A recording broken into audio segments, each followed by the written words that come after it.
Ngaiire, thank you so much for sitting down and having a chat with me. Thank you for having me. I really appreciate it. We're at Storyland and you've just done a performance, and you said it was the first time you played in Cops, but this is a semi-stomping ground for you. Tell me how that feels. Oh, it's, we used to come up here every Christmas because we used to live in Lismore.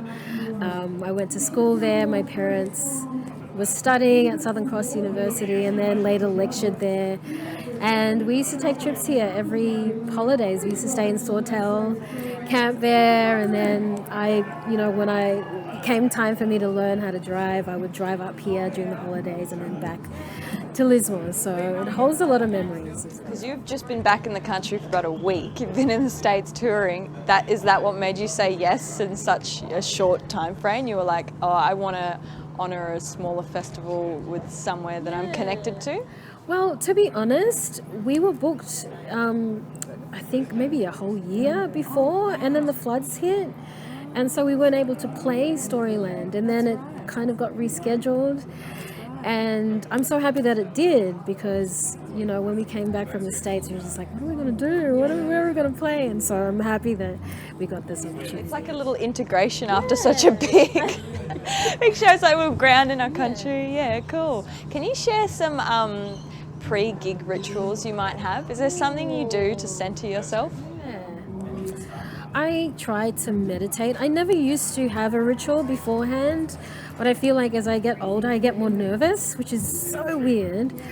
But I try to meditate, try to do some breathing exercises. Alwyn, one of the backing singers, takes us through some warm-ups. And he sometimes acts as a counselor as well. He's like, how are you feeling? What's happening? Tell me all about it. And which is really good. He's like, you're thinking too much. And so I get that counseling from him, but also incredible vocal instructing from him. He's like he works in Western Sydney, and that's his bread and butter. But if I have a show in Sydney, it's a whole different thing. Like I'm really obsessed with steaming myself. Steaming? Yeah. Face steaming? Face steaming. Amazing. Yeah, and if I'm feeling a little bit congested or just run down, I just feel like steaming really, and even if I'm feeling... Do you carry one of those portable steams, or are you just old school with a towel over your head? Amazing. I feel like that's more effective because you get the whole facial experience. I love that. Some drops, we've got the essential oils in there. Pure water. Steam. Pure water. OG steam.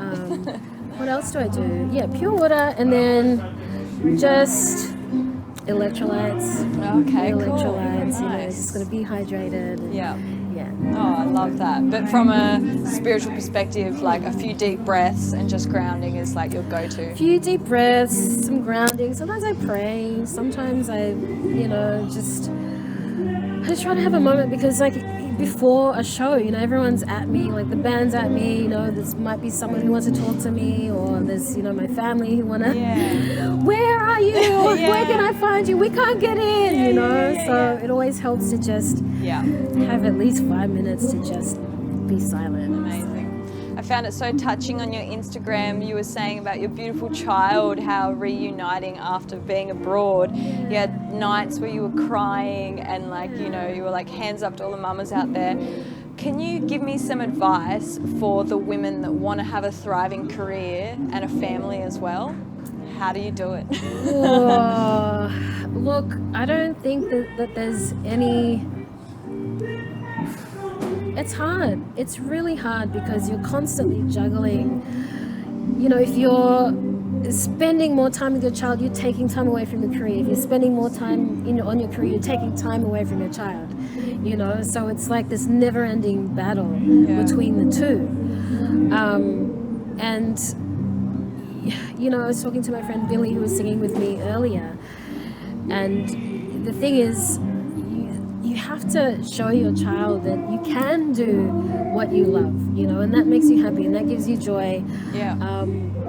And I want him to be able to do that. I want him to feel free to be able to pursue what he wants to do, because I was lucky that I was brought up in a family where my mom was just like, go do it. You know, initially she was just like, when she knew she didn't know I could sing, she was like, nah, you can't sing. Don't sing because it won't put food on the table. But then when she realized I could sing, she was like, go do it. As long as you do a science, go pursue it. You know, you're young, you have, you know, the world is your oyster.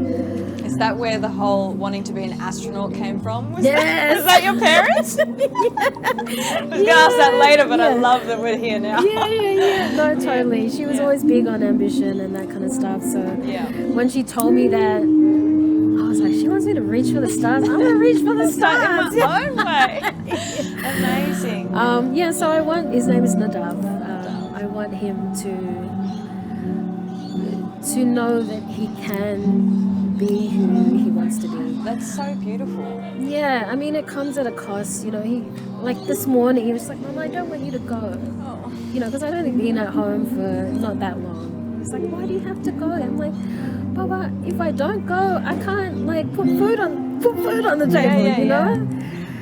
So, man, it's hard. Wow. I really appreciate that honesty though, because that's the perspective some people might not think about. It's like, I'm showing my child, I'm choosing my passion, and then they get to do that later. Even if it's a risk, it's like, it's what your soul's here for. Yeah. Amazing.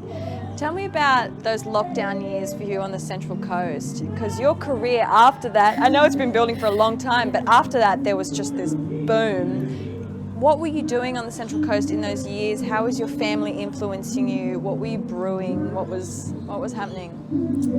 So we moved to the Sunny Coast literally 2 days before lockdown. We had no... I love that you said Sunny Coast.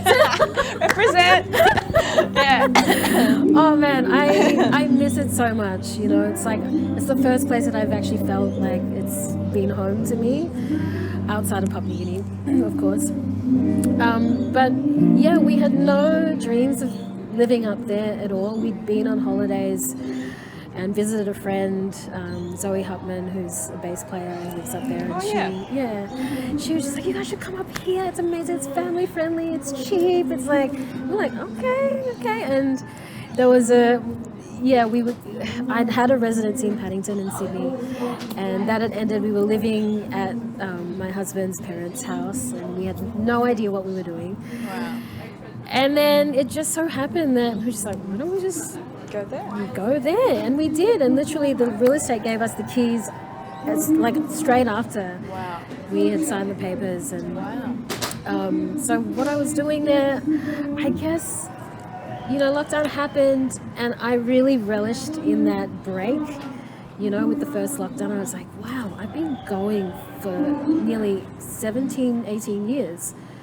And now I finally have a reason. Right. Yeah, it took a pandemic for me to stop, Wow. which I feel like was a lot of people. You know, they were just like, oh, I get to spend time with my family. I get to really be introspective about who I am and what I am outside of music, which was really scary for me because I'd always been like, this is it. This is what I was called to do. So you wrote a lot during that period? No, I didn't. No, you didn't. No, I didn't. We gardened, we cooked, might have drank a little bit too much wine, which I feel like a lot of people did. No shame in that. Yeah. And then the second lockdown happened, and I was tired of it. I was like, I just want to get back on the road. But then we found this beautiful community up there. You know, my husband Dan, he is very much into cooking, and he did pop-ups and all that kind of stuff through the pandemic. And we met, you know, the whole hospitality crew, up in the Central Coast. And, you know, it was really exciting to me because a lot of the time people not talk down but just don't have that much of a good perspective on the Central Coast. That's true, back then, and then it changed. But the community there is so supportive and so we felt really nurtured by them. So Oh, beautiful. Just going to jump back to 10 years ago now. 10 years ago at the Grace Darling venue in Melbourne, you said that one of your favourite bands was Hiatus Coyote. And now, these days, you're playing alongside them. Tell me how that feels. Well, I mean, me and Nay we both kind of came up at the same time. So and you collaborated. We collaborated on a song called Dirty Hercules. And yeah, she's like my sis now. Like, we haven't done like a show, like a festival together. That's what I mean. Because they just kind of exploded and been doing all of that stuff overseas. But I'm really looking forward to seeing her. And it's been a long time. But that coming up together, have you stayed in touch with each other's journeys? Occasionally. I feel like things don't really change between us. We kind of go off and do our own things, and then we come back, and it's beautiful. Like no time has passed. So. With that track, Dirty Hercules, which was, a while ago now, is there any other collaborations on the horizon that we could maybe be excited about, or you haven't spoken and haven't spoken? Yes, there is, but I can't really talk about it. That's all right. About it now. But. That's okay. That's a good hint. So, who would you say is your favourite band now then, 10 years forward? My favourite band? Yeah. You had an answer back then, so maybe... I had an answer back then. That's a tough one because Hiatus, when they first came out, no one was doing anything like it. Yeah. So that was very exciting, and I haven't really been that That's not fair. No, it's okay. It was groundbreaking. I haven't really been excited the way that I was with Hiatus. There's, I need to think on that because I have been judging a lot of kind of talent things through APRA and that kind of stuff, and there have been some amazing artists come through that I can't think of the names of. Yeah, that's okay. That's fine. Who would be an ultimate collaboration for you if you could just pick anyone from? Nick Cave. Mm-hmm. Oh, yeah. I'd love to see that. Yeah, I would die. I would absolutely die. Again, in one of your past interviews, you said that music gave you stability. What does music give you now? Is it still the same? Ooh. Is there these are good questions.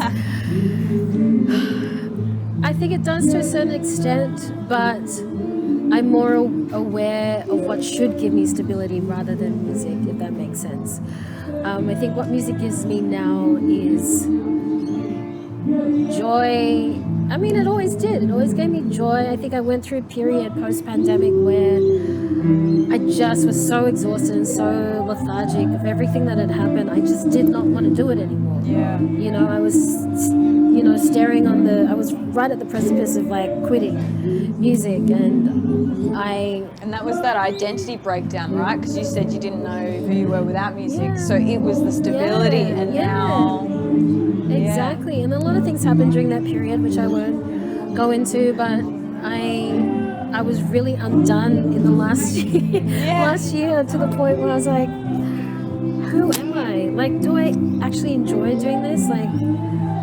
And, we've just come back from the US, and that kind of filled my tank in ways that I did not expect. I was very apprehensive about going, and then when I did it, I was like, hey, this is what I was made to do.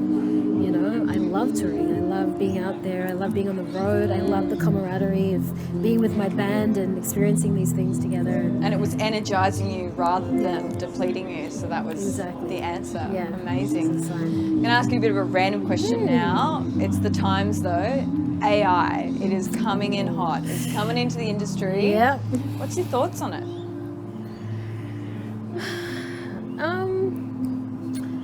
You're a future soul girl, so that's this is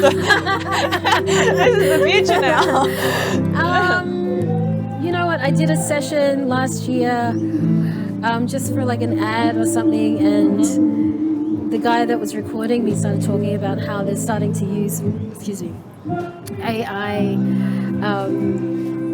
in situations like that where the client wants a specific thing, and so when you're doing those kind of sessions, you have a producer constantly going, can you just sound sweeter? Can you sound more aggressive or sexier or older or whatever? And now with AI, they can say exactly what they want.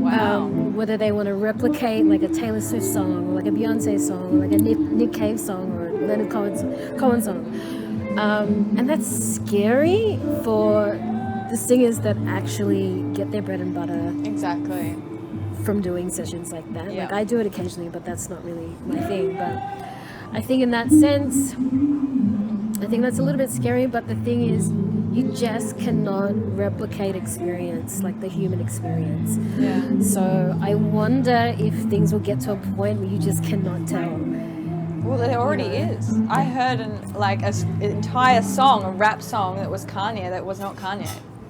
Written everything. Anyway. I'm not a fan. No, I'm just saying, yeah, not a fan. good. I'm not a fan either, Not a fan, but it's yeah. okay. And I feel like we need to speak our truth, and that's why I'm asking artists. Like, I don't think the soul will ever be able to be replaced, but it's just interesting to see which artists are embracing it and going, I'm going to work with it, or which ones are going, you know, it's not for me. Yeah, but thanks for sharing your perspective. I'm not a fan.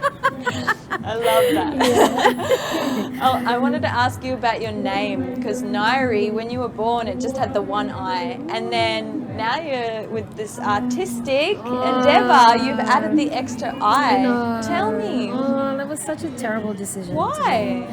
Well, they both have different meanings. I looked at both of them. Oh, you did? Yeah. Oh, tell me what the meanings are. So the one eye is a PNG, or was it New Zealand? One of the two. Yeah, New Zealand. Sorry. The flax flower. And then with the double eye was romance, beauty, and creativity. Oh my God. And I was like, that's interesting. I wonder if she knew that. Well, I was actually named after my nan, who is Kiwi. And so the story goes, my pop told me, and I feel like I would just completely butcher the story. But I was a member of the family who used to sing for a Māori chief, and when my nan was born, she was named in honor of this chief or the chief's daughter or something, and then I inherited the name, and I was told that the name means red flower. And then why I added the double I was doing Australian Idol in 2005. And I was like, what do I do? Like, is this the time where I think of a stage name? And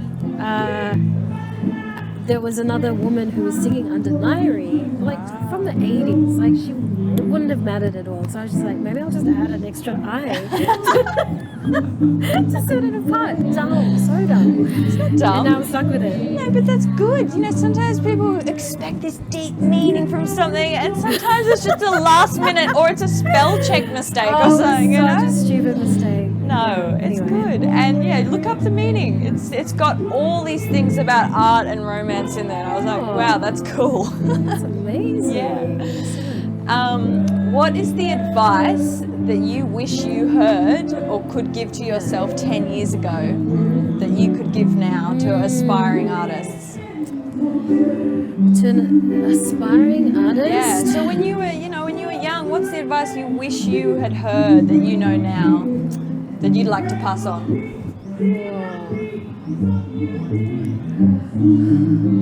No, because I feel like I'd been quite she's sounding so weird. We love you, Emma. I think that I'd be quite patient with my process. You know, I never wanted to rush anything. I wanted, even on Idol, I promised myself that I wanted to make it the way that other artists did, not on a reality TV show. So, you know, I think I did take my time, but I think I probably would have took more time, if that makes sense, because there's no rush. No one's wanting you to do things at a certain time, unless you're with like a big label and they're like, you've got to release a single at this point, etc., etc. But what I would say to young artists is that you really have to know who you are, you know, especially in this world where there's so much information being thrown at you, you know, and you're being told you got to be like this, or you got to subscribe to TikTok or this or whatever, you know, it gets so confusing. And there's so much music being pumped out. I got told by, randomly, Maya Rudolph's dad, Richard Rudolph, he told me that I think about something crazy like 60 million songs get pumped out online every day.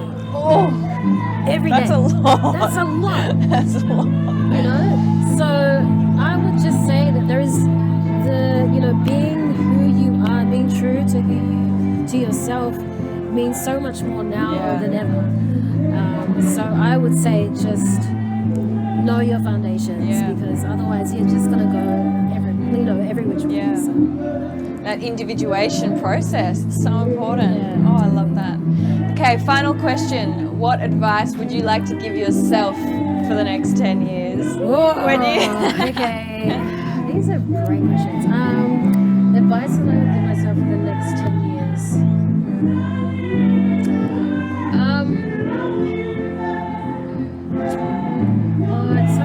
When I hear good music or good singing, it's hard for me to focus. I'm just like... I know, it's the last one. We're getting out there.